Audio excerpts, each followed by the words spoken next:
Welcome back to our channel Telugu dairy market అంటారు. ఈరోజు ఈ వీడియోలో అయితే కరోనా రెమెడీకి సంబంధించిన ఐపీఓ అయితే మార్కెట్లో రాబోతుంది కదండి.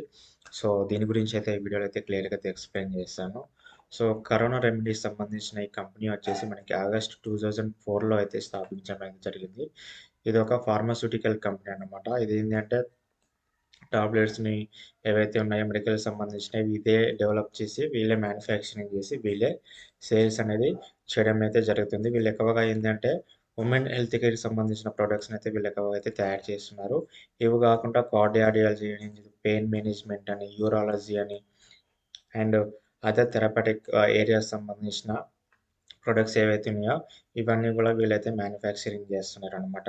సో ఆల్మోస్ట్ 71 బ్రాండ్స్‌నైతే ఇప్పటివరకైతే వీళ్ళైతే తీసుకురావడం అయితే జరిగింది. ఎస్పెషల్లీ వుమెన్ హెల్త్ కేర్ సంబంధించి.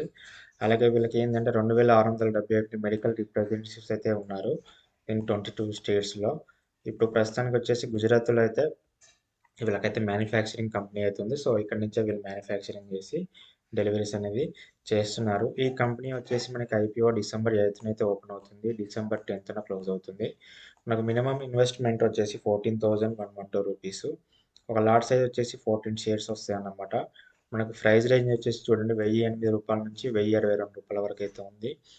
ఇష్యూ సైజ్ వచ్చేసి 655.37 కోట్లన్నమాట. మనకి అలాట్‌మెంట్ వచ్చేసి డిసెంబర్ 11న అవుతుంది. డిసెంబర్ 15న ఎన్ఎస్ఈ అండ్ బీఎస్ఈలో అయితే లిస్టింగ్ అయితే అవుతుందన్నమాట. ఇదొచ్చేసి మొత్తము బుక్ బిల్డ్ ఐపీఓ అన్నమాట. ఫ్రెష్ ఇష్యూ అయితే ఏం లేదు. ఇది మొత్తం గూడా ఆఫర్ ఫర్ సేల్ అన్నమాట. సో, 655 కోట్లు కూడా ఇది అంతా కూడా ప్రమోటర్స్‌కే ఎళ్ళిపోతుందన్నమాట. సో, కంపెనీకైతే ఎలాంటి అమౌంట్ అయితే ఎళ్ళదు. సో, గియాబిఎస్ అయితే 15%, ఎన్ఎన్ఐ వచ్చేసి 15%, రిటైల్ వచ్చేసి 35%. సో, అప్లై అయితే చేసుకోవడానికైతే ఛాన్స్ ఉంది. సో, ఈ ఫినాన్షియల్ పరంగా వీళ్ళకైతే చూసుకుంటే చూడండి 23 నుంచి కూడా వీళ్ళకి ఎవ్రీ ఇయర్ అయితే ఇన్‌కమ్ అయితే పెరుగుతూనే ఉంది. లాస్ట్ క్వార్టర్‌లో కూడా ఇన్‌కమ్ అయితే బానే పెరిగిందని చెప్పుకోవచ్చు. సో, ప్రాఫిట్ ఆఫ్టర్ టాక్స్ కూడా వీళ్ళకి బానే వస్తుంది. ఎవ్రీ ఇయర్ కూడా వాళ్ళకి మార్జిన్స్ అయితే పెరుగుతున్నాయండి. అలాగే ఎబిడేటా గాని, నెట్ వర్త్ గాని, సప్లయర్స్ కానీ, టోటల్ బ్యారింగ్స్ అన్నీ కూడా ప్రస్తుతానికైతే ఇదొక లాభాల్లో ఉన్న కంపెనీ అయితే చెప్పుకోవచ్చు. చూడండి ఇక్కడ ఆర్ఓఈ గాని, ఆర్ఓసి గాని అన్నీ పాజిటివ్‌లో ఉన్నాయన్నమాట. ఆర్ఓఎన్‌డబ్ల్యూ గాని, ప్యాట్ మార్జిన్స్ కూడా 12% ఉందన్నమాట. సో, మార్కెట్ క్యాపిటలైజ్ వచ్చేసి 6,495 కోట్లయితే ఉంది. సో, ఇదొక స్మాల్ కంపెనీ కిందక చెప్పుకోవచ్చు. దీని పాజిటివ్స్ విషయానికొస్తే ఏందంటే జూన్ 2022, 2025లో ఏవైతే గ్రోయింగ్ చేసే కంపెనీస్ అయి ఉన్నాయో టాప్ 30 కంపెనీస్‌లో ఇది సెకండ్ ఫాస్టెస్ట్ గ్రోయింగ్ కంపెనీ అన్నమాట. సో, అలాగే వీళ్ళకేందంటే పాన్ ఇండియా సేల్స్ అయితే చేస్తున్నారు. వీళ్ళకి నెట్‌వర్క్ కానీ, మార్కెటింగ్ స్టైల్స్ గాని ఎక్కువగా వీళ్ళతో ఫోకస్ చేస్తున్నారు. అలాగే క్వాలిటీ కూడా అండ్ గుడ్ మ్యానుఫ్యాక్చరింగ్ ప్రాక్టీసెస్ కూడా వీళ్ళ దగ్గర ఉన్నాయని చెప్పేసుకోవచ్చు. అలాగే వీళ్ళ qualified and experienced management team కూడా వీళ్ళ దగ్గర ఉందని చెప్పేసి వీళ్ళైతే చెప్తున్నారు.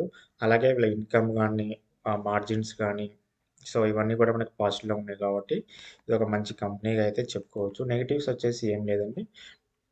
మామూలుగా అయితే వీళ్ళేందంటే ఓవరాల్ 96% సేల్స్ రెవెన్యూ అనేది వీళ్ళకి ఓన్లీ ఇండియా నుంచి మాత్రమే వస్తుంది.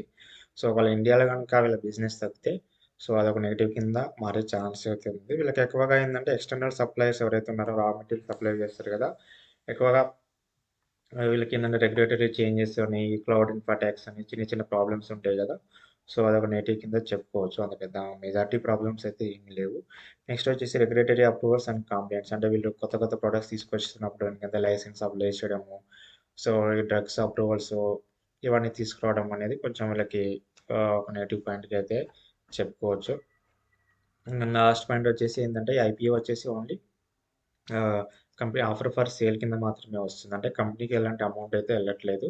ఓన్లీ ప్రమోటర్స్‌కి ఎళ్తుంది కాబట్టి ఇదొక నెగెటివ్ కిందనైతే చెప్పుకోవడం జరుగుతుంది. నెక్స్ట్ జీఎంపీ వచ్చేసి చూడండి ప్రస్తుతానికైతే రూ. 360 అయితుంది యాస్ పర్ మార్కెట్ డేటా. అంటే ఆల్మోస్ట్ మనకి 30% అనేది ఇప్పుడు జీఎంపీ మనకి అయితే నడుస్తుంది.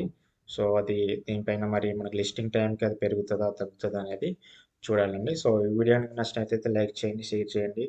ఇలాంటి కంటెంట్ గనుక మీకు యూజ్‌ఫుల్‌గా ఉంది అనుకుంటే నా ఛానెల్‌ని అయితే సబ్స్క్రైబ్ చేసుకోండి. Thank you.